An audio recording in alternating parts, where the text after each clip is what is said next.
The enigmatic Leprechaun, a figure of Irish folklore cloaked in the mystique of ages past. Draped in crimson or emerald, his cocked hat tilts with playful defiance. He is the sentinel of a hidden hoard, a keeper of gold, who wields mischief and cleverness as his shields. From the honeyed whispers of Leinster's forests to the untamed revelries of Munster's hills, these elusive tricksters have danced on the edge of chaos and wonder, their roots stretching back to the ancient echoes of the old Irish luchorpan. What secrets do they guard, and what riddles do they leave for those daring enough to seek their truth? Things are about to get strange. Like me, your leader! Really? Leader of the leprechauns! Leader of the leprechauns!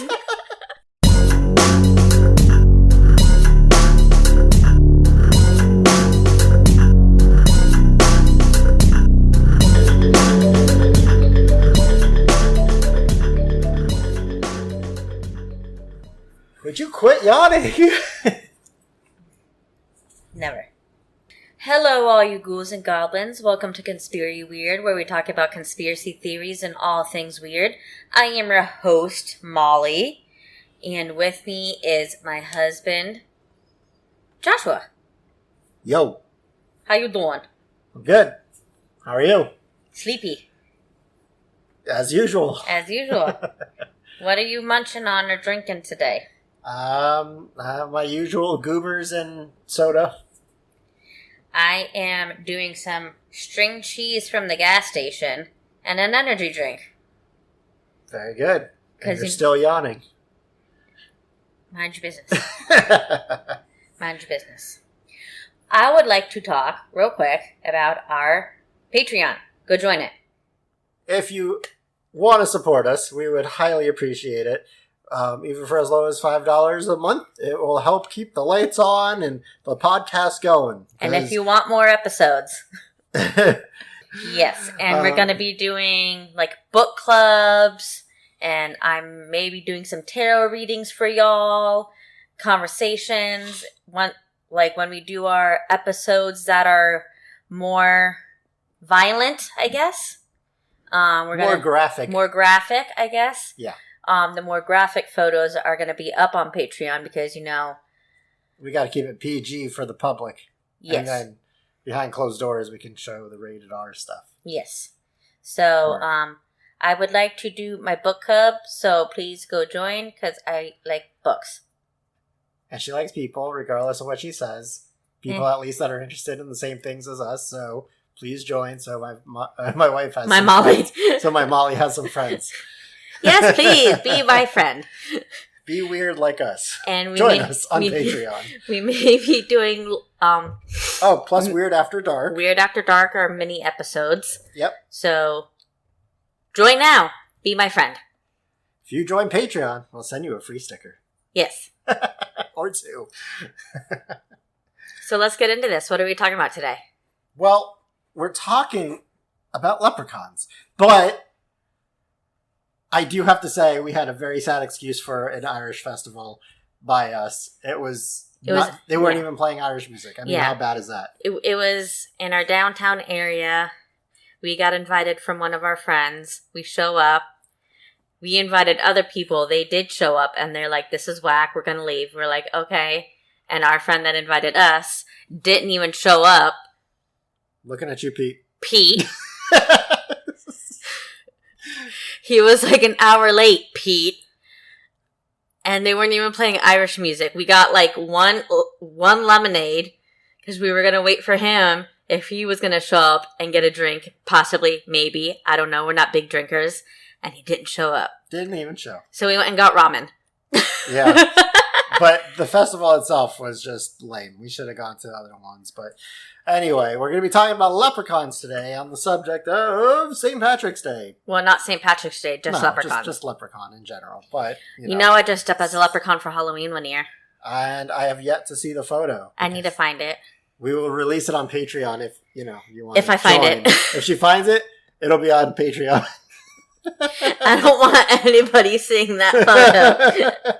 So we got to pay. But you who join Patreon are the privileged few that get to see it. I haven't even seen it yet. He hasn't. I have to go home to my mom's house and find it. That would be funny. I've never been a leprechaun for Halloween, I can tell you that. Well, you're not Irish. No. I am. I think you probably... I don't know. I was always a ninja, typically. Whether it was a Ninja Turtle or a ninja or Batman. Yeah. Anyway, leprechauns. So, what is a leprechaun? Me. No, it's not. You're not a little man. What? It's a diminutive supernatural being in Irish folklore. It's classified by some as a type of solitary fairy by writer and amateur folklorist William Butler Yeats. It is stressed that the leprechaun, though some may call it a fairy, is to be distinguished from the AOC, often spelled as Aes Sidhe, or simply referred to as the good people of fairy mounds and raths. Leprechauns are known to be solitary, but they also like to participate in pranks. They are usually depicted as little bearded men who are very mischievous. You got the mischievous part, babe, but you're not a little bearded man. But I am little and I'm mischievous. You're little and mischievous, yeah. They are typically wearing a coat and a hat. They have been depicted as being shoemakers who have a hidden pot of gold at the end of the rainbow. The Anglo-Irish word leprechaun is descended from Old Irish luchorpan, from various forms such as luchorpan or luchorpan. Even though there are many regional variants, the current spelling used throughout Ireland is leprechaun, Leprechaun. John O'Donovan, an Irish language scholar, with that last name, yes. You got it, right? Defines leprechaun as a sprite, a pygmy, a fairy of a diminutive size, who always carries a purse containing a shilling. The first instance of the word in the English language was in writer Thomas Decker's comedy, The Honest Whore, Part 2. Well, how many honest whores are there if there's a Part 2? A lot, I guess. Damn. It states, as for your Irish lubricant, and as I'm reading this, all the spellings are different, so bear with me. But that spirit whom by preposterous charms thy lust hath raised in a wrong circle. According to Yeats, the great wealth of these fairies comes from the treasure crocks buried of old in wartime, which they uncovered and appropriated. According to David Russell McNally, the leprechaun is the son of a degenerate fairy and an evil spirit, and is not wholly good nor wholly evil. Sounds like me. That's about right.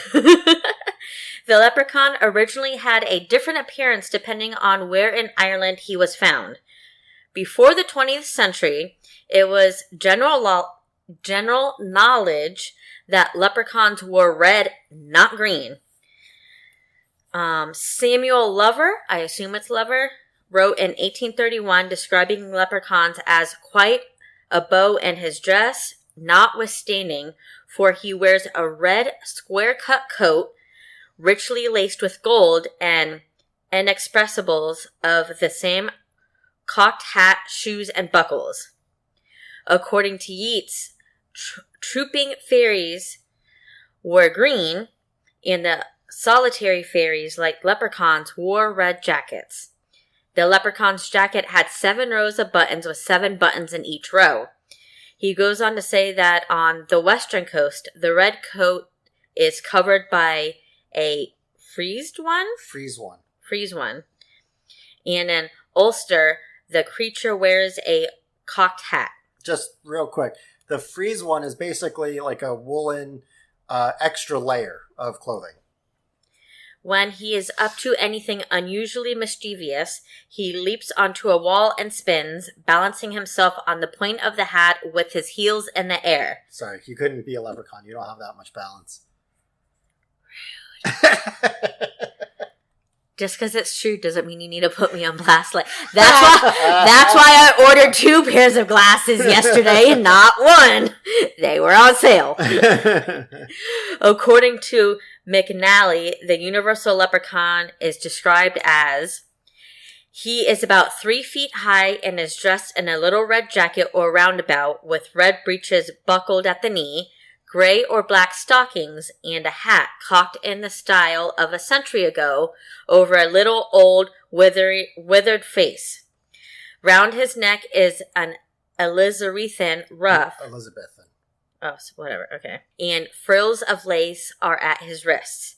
On the wild west coast, where the Atlantic winds bring almost constant rains, he dispenses with ruff and frills and wears a frieze overcoat over his pretty red suit, so that unless on the lookout for the cocked hat, ye may pass a leprechaun on the road and never know it's himself that's in it at all.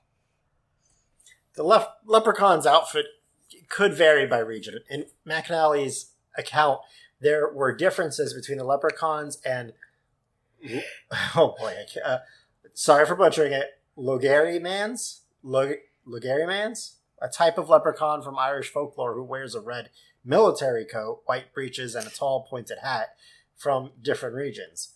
The northern leprechaun, or Luchorpan, wore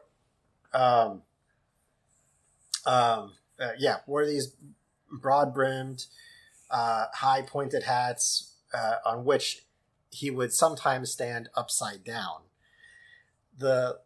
I ain't got time for that. I only have one hand. I can't stand up on my hands like that. The Lurigadon. I should have looked up how to say these words. Leopleurodon. No. Lurigadon of Tipperary wore an antique slashed jacket of red with peaks all round and a jockey cap, also sporting a sword, which he uses as a magical wand. Ooh. The Leprechaun of Kerry was a fat, pursy little fellow whose jolly round face rivals the redness the cutaway jacket he wears that always has 7 rows of 7 buttons in each row. The Leprechaun of Monaghan wore a swallow-tailed evening coat of red with green vest, white breeches, black stockings, shiny shoes, and a long cone hat with a brim, sometimes used as a weapon. The image of the leprechaun sitting on a toadstool having a red beard and a green hat is obviously a more modern invention and possibly borrowed from other European folklore. The most likely explanation of the modern-day leprechaun wearing green is that green is a traditional national Irish color dating back as far as 1642. Best color ever. My favorite color, green. There are 5 clans of leprechauns. They usually don't mix with each other. Nope. What you need to look for is which part of the island you are on. The Leinster leprechaun, the one closest to what we think of when we talk about leprechauns, they are less extroverted and don't dress that flamboyantly. They really like honey. You're that leprechaun. You like honey. I don't really like honey, but I like honey. The Ulster leprechaun, the shortest one, don't bring it up. They usually wear pointed hats and built-up heels to give them more height. They claim to be the best hurlers. I think that's me. The Meath leprechaun, their selling point is diplomacy, which is a good trait. They tend to use 100 words to explain something when it could only require 10. No, that one's you. Make sure you have nowhere to go if you run into them. You go into depth when explaining things, babe. The Connacht leprechaun. They are industrious at both work and studies. They take everything very seriously. They think that they are the best inventors and philosophers out of all the different clans.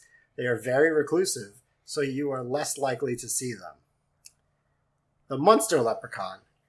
This is the wild partier of the group. Their drinking habits are made of legends. When they drink, they are horrible. When they are sober, they are super sweet. A leprechaun's playful demeanor can mask deeper, more sinister intentions. This can lead to curses and misfortunes for those who try to outsmart them. The leprechaun's curse often manifests in different ways. It serves as a warning against greed and disrespect towards the supernatural. People who try to steal a leprechaun's treasure might find themselves plagued by misfortune or bad luck. That sucks. This illustrates the consequences of crossing the boundaries set by mythical beings. Well, you shouldn't be stealing other people's things. People stole my stuff out of my car at your mom's house. That was rude. And you never casted a curse on them. Not yet.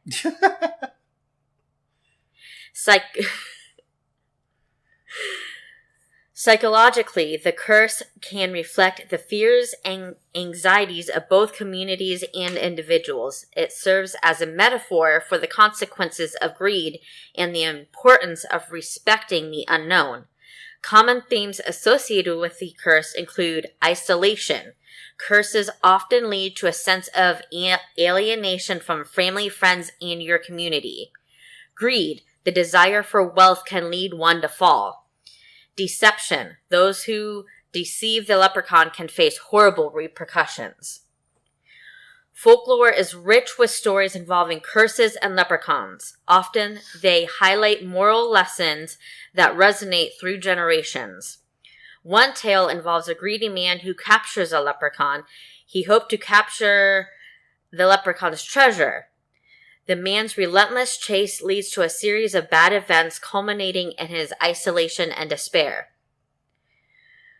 These stories are moral lessons. These lessons include the importance of humility and caution when dealing with unknown forces, the understanding that not all treasures are worth pursuing, respect for the supernatural, and consequences of greed.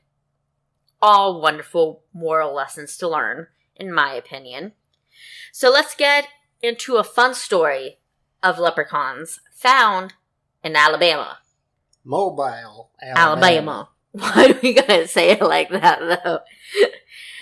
There was a leprechaun that had been spotted in a tree in Cricton, which is a neighboring town to Mobile, and was caught on video. The community is divided by Spring Hill Avenue into north and south. Cricton. Yeah. They are bounded generally by Mobile Street, Daphne Street, and Interstate 65. The leprechaun was apparently seen in a tree on Leprechaun Street near Bay Shore Avenue.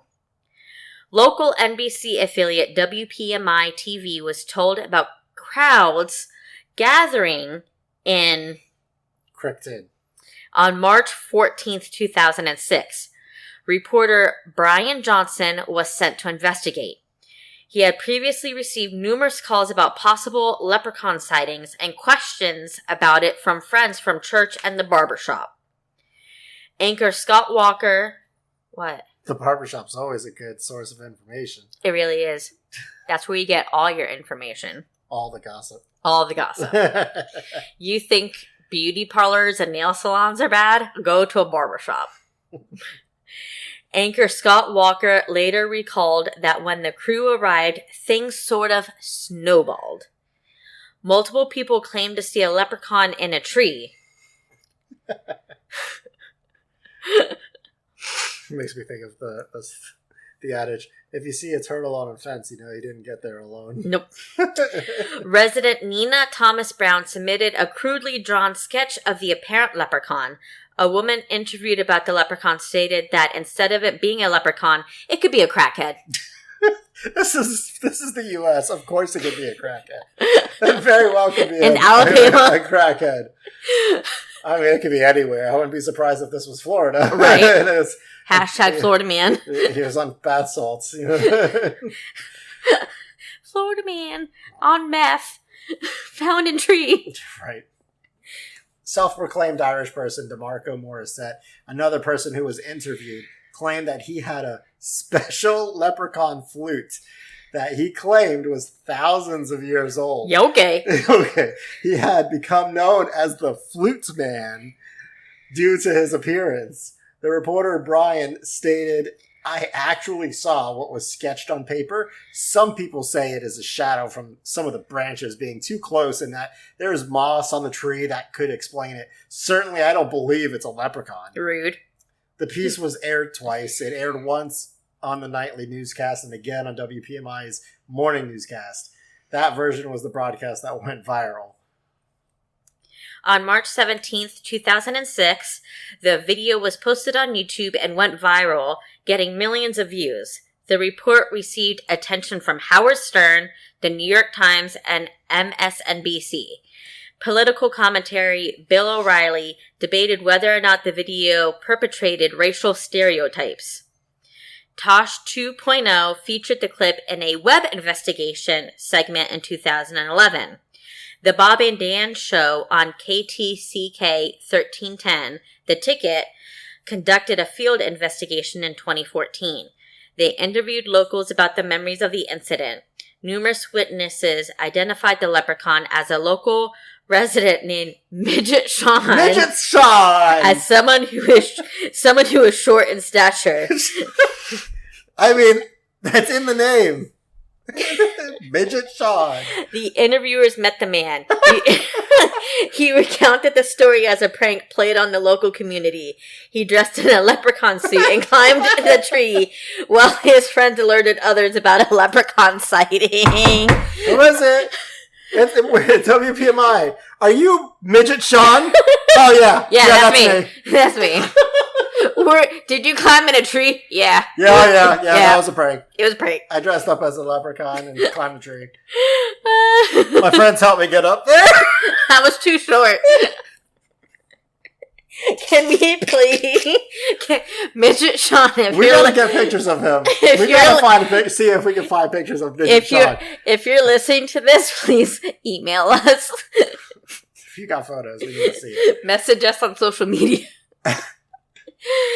It is now time for... Fun facts! Fun facts! Da, da, da, da. We should get like a sound for that. We should. I was just thinking that. Oh, but then we have like not so fun facts. Do-do-do-do. Womp, womp. But these are fun facts. Every May 13th is... Leprechaun Day! Leprechaun-like creatures rarely appear in Irish mythology. They only become prominent in later folklore. Yep. Leprechauns are in the media in many different ways. One of the most notable ones is Lucky, the mascot of Lucky Charms. I love Lucky Charms. Did you know that was his name? Yeah. I didn't, but go figure. I love Lucky Charms. I don't eat them. The Notre Dame Leprechaun is the official mascot of the Fighting Irish for Notre Dame. My brother played football for them. Yes, hey, Jordan. Snapback, right? Was that what it's called? Snapback?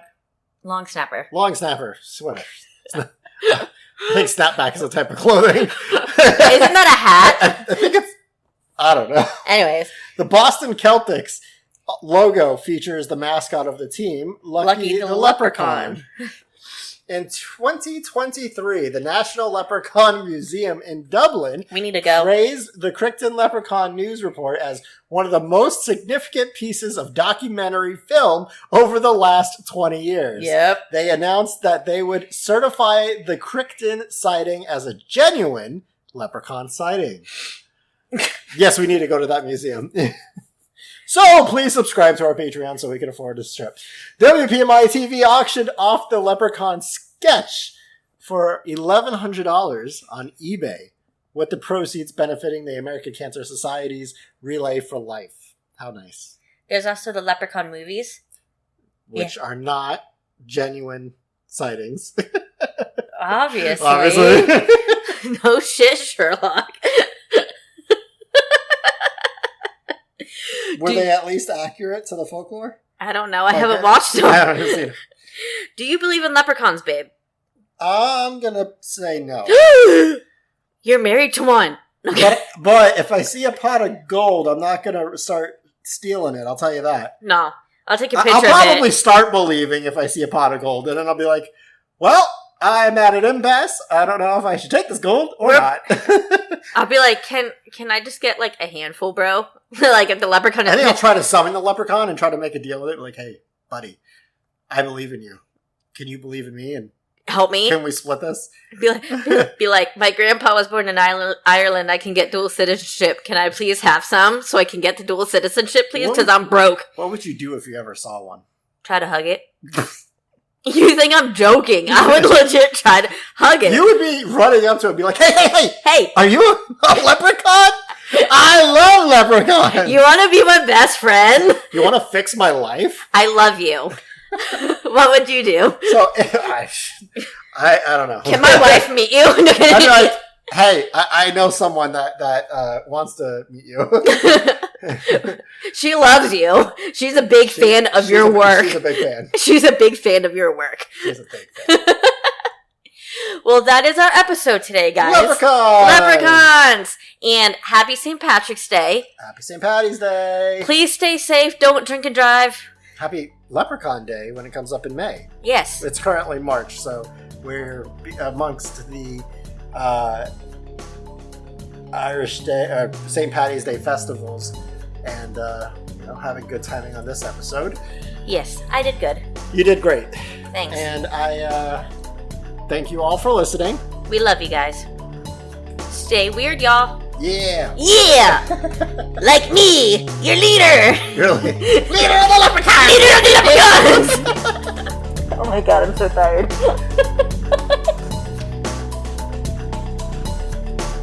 We want to thank you for tuning in. You can find us on all your favorite social platforms by searching Conspiracy Weird, posting photos and details from each episode.